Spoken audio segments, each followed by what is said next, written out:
This is picking up right after the Two School Road and all those other reviews I did. I did another review for Overlord, an anime I really loved, but it kind of went on and I forgot a bunch of things and it just rambled on, so I wanted to try and do a different one, or try to do a better video.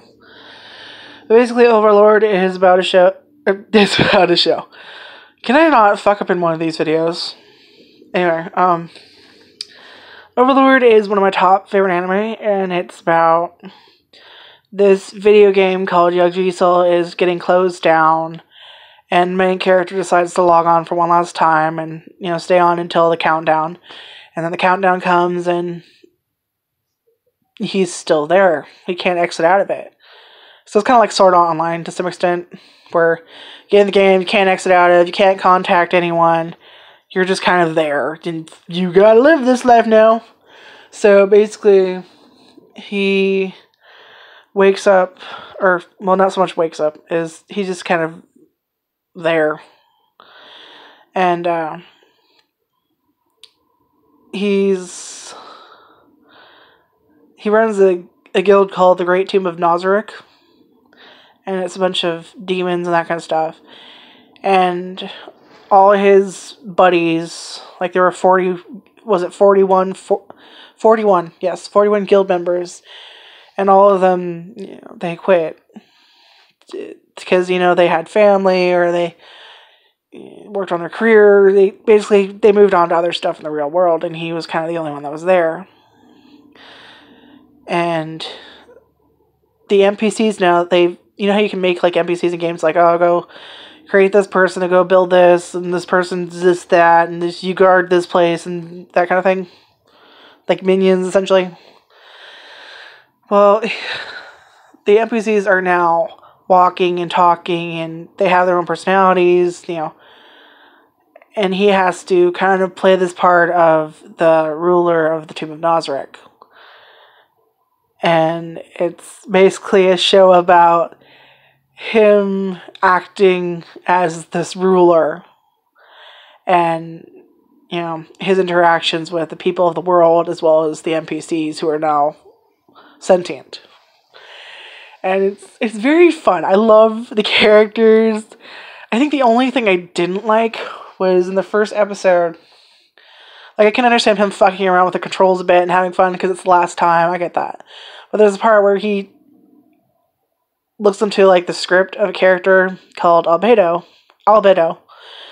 And, he writes, and she's deeply in love with me, type of thing, and it's so stupid. Like, that's that one part where I was just like, ugh. Because I think they're cute together, and I do like how obsessed she is with him, because he leaves with some funny moments.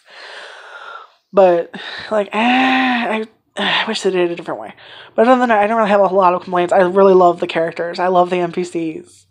I love the main character, they call him the Supreme One, or Lord Munga, or later on he becomes HAIL AINZ OOAL GOWN, or just Lord Ainz.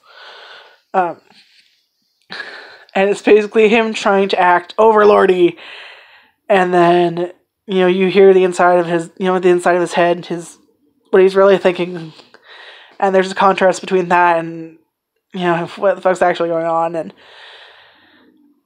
I just, anyway, or he's so exhausted putting on this, great production of this mastermind evil kind of dude, the Overlord. Roll credits, as CinemaSin says. But Albedo, okay, other characters. So Albedo is obsessed with him, with Lord Ainz. She's madly in love with him. She's crazy. And she, a little bit of yonder, I'd say. But, she is pretty cool. I guess you would say she's kind of a second in command. She oversees the floor guardians, who are the vast majority of the characters you will see in screen time. You do see other characters within Nazarick, and as the seasons go on, you see and get to know more of them. But the vast majority is Ainz, Albedo, and the floor guardians. Shalatir is a pervert. and she is a true vampire.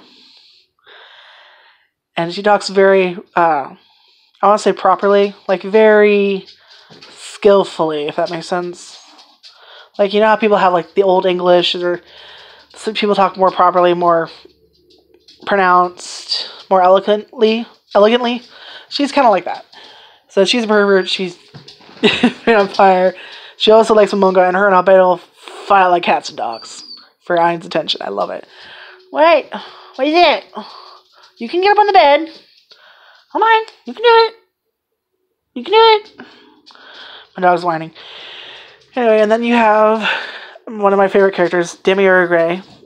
I probably pronounced that wrong. He's a demon. Kind of looks like a frog, to some extent. I like his human form. His human form is a little weird to me, but I like it. And he's the strategist. He's the one in charge of defense. He's the smart one. And they're all very loyal. And just him essentially, he probably shows it the most. Like, they all show it very obviously that they're very loyal to him. But he's just, it's a lot more, like, he's very impressed with Ainz. He's always like, oh, this is what you were planning. And Ainz is just like, yeah, sure, huh? What the fuck? What? You know? And a lot of the time that happens where he'll come up with some, like, great strategy. And he's like, oh, you were thinking this, Lord Ainz. And Ainz is like, yeah, well, leave it to you, Demiurge, to figure out what the hell I'm thinking. And then inside his head, he's like, oh, fuck, no, oh, God, what are you talking about? That's no. It's just a little bit. And then, let's see. And when I did the previous review, I could not remember this character's name, but Cocytus he's this armored bug type thing. He's kind of cool looking, and he's got a warrior. His concept in both art-wise and personality-wise is as a warrior, and Ainz actually says that in the show. And he's got this warrior's honor type thing. And of the Guardians, you don't see him as much as some of the others, but he's cool. Like, he's pretty cool. And then let's see, who else do we have? We have Aura and Mare, who are twin dark elves. I don't know what the fuck Cocytus is. Some bug metal thing. He's cool looking. God, I don't like bugs, but he's kind of cool looking. Anyway, so Aura and Mare are twin dark elves. And one's a boy, one's a girl. Aura is a girl, and she dresses kind of like a guy, and kind of like the suit and tie type of thing. And Mare is actually dressed as a girl, because the one that created him, she liked that kind of... She was a voice actor, she kind of liked that thing, you know? So he's supposed to be was it Oto no Oko? Or, I'm not even trying to pronounce that. I've only heard that term like 3 times in my life. Anyway. So, Mare has kind of like these earth power type things. And he's very quiet. And then you kind of, as you go on, at the end of the 2nd season, we have 4 dogs. All of them never shut the fuck up.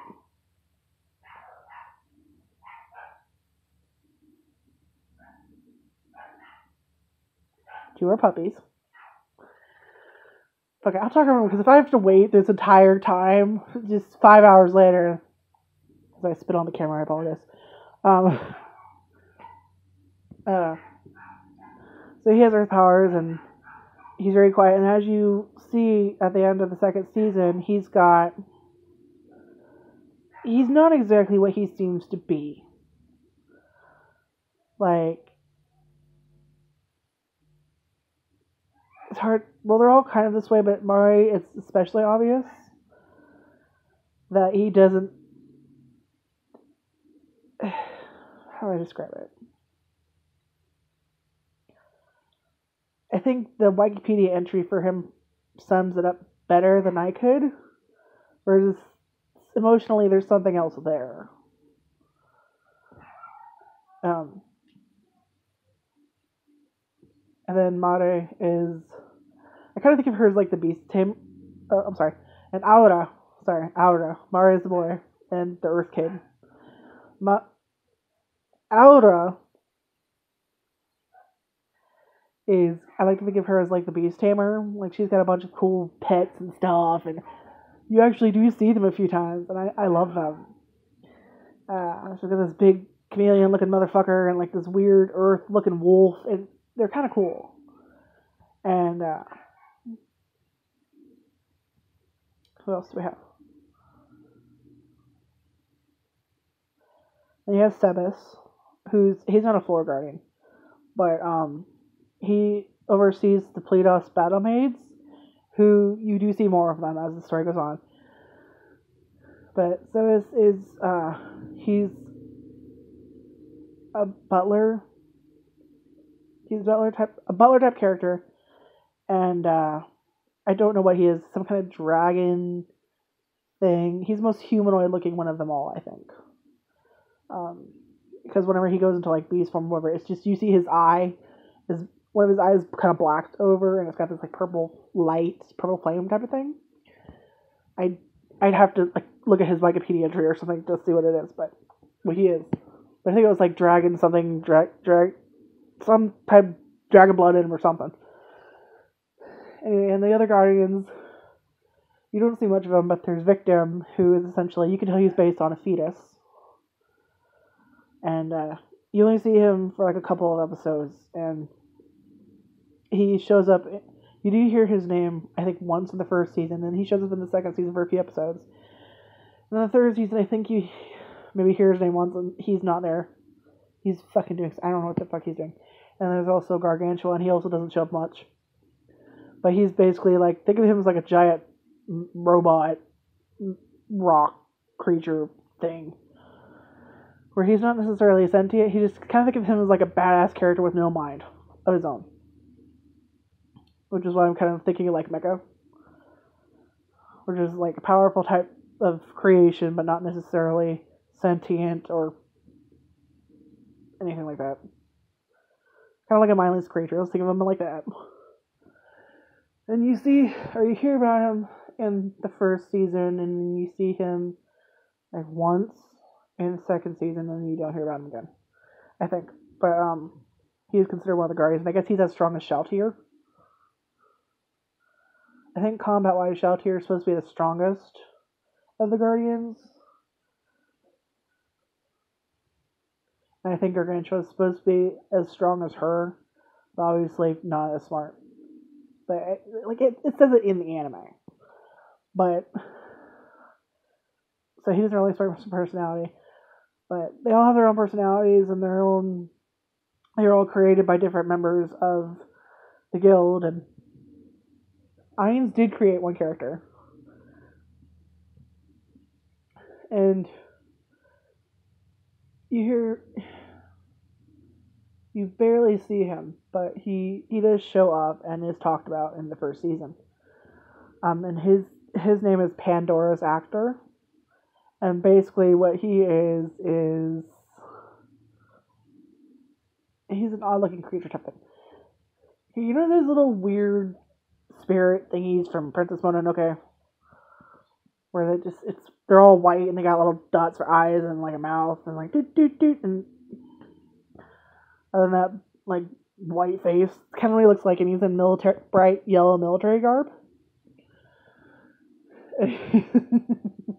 Very flamboyant personality.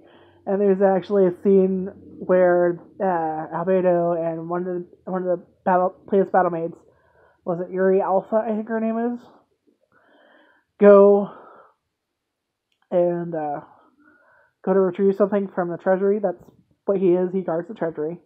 And his powers are, I guess, he can turn into anyone and use their powers. Something like that. But he's got a very flamboyant personality, and the actor that does him is perfect. And I've actually seen a few anime with that actor. I don't know the person's name, but if you've ever seen an anime called Carnival, he plays Yogi. It's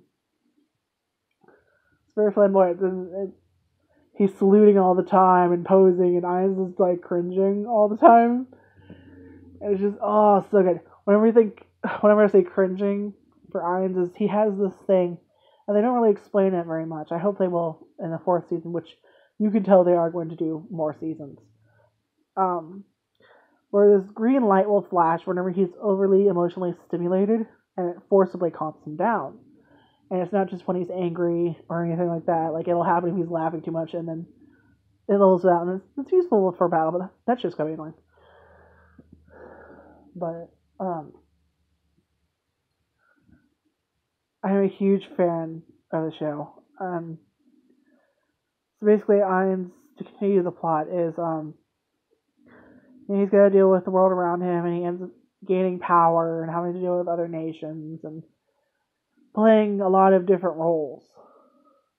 He's constantly got to be his overlord self for the Tomb of Nosric, and then he does the adventure of Momon, and then he's essentially got to do these roles and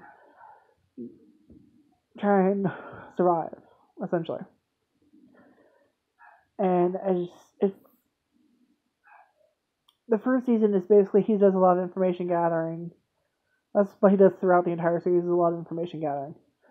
And they actually show it to some extent. Like, they're not like, oh, this person's sitting in a tree and staring at people and writing notes. Like, no.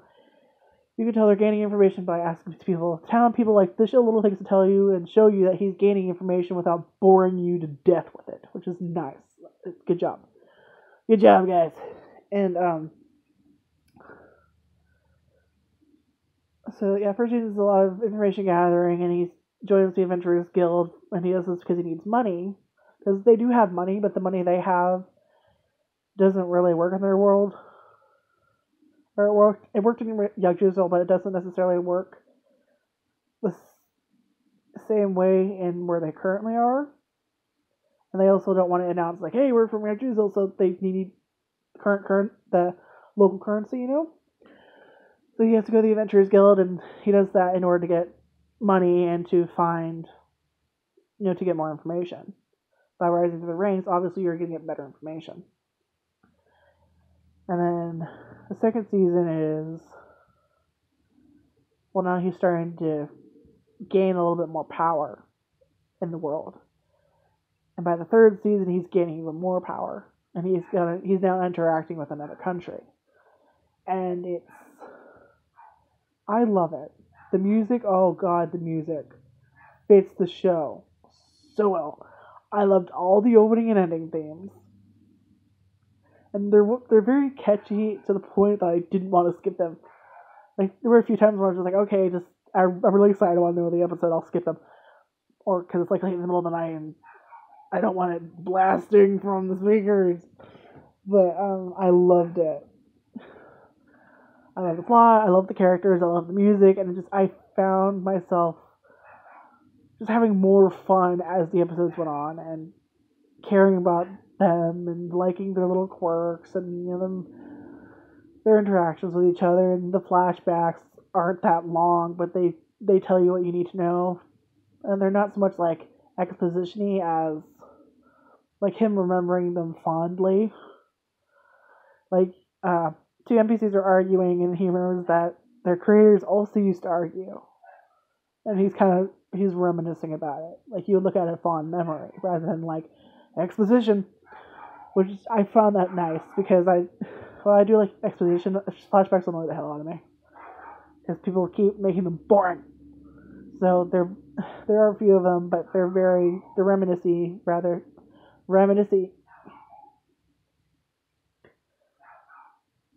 They're nostalgic rather than news position. Let's just put it that way. But yeah, I love the show, and it's one of those shows that I'm always jamming out to the songs, and I look for figurines and other merch to see what cool shit I want. I put that on my wish list. I love the show. I have a little bias, but I seriously love the show. Definitely give it a try. There are some bloody moments, but they aren't bad or anything. There are shows where it's a lot worse. And I actually do talk about one where it's a lot worse in the previous review I did of this. But I don't want to cover that. But, so, Overlord, it's a Crunchyroll anime. It's 39 episodes, I think.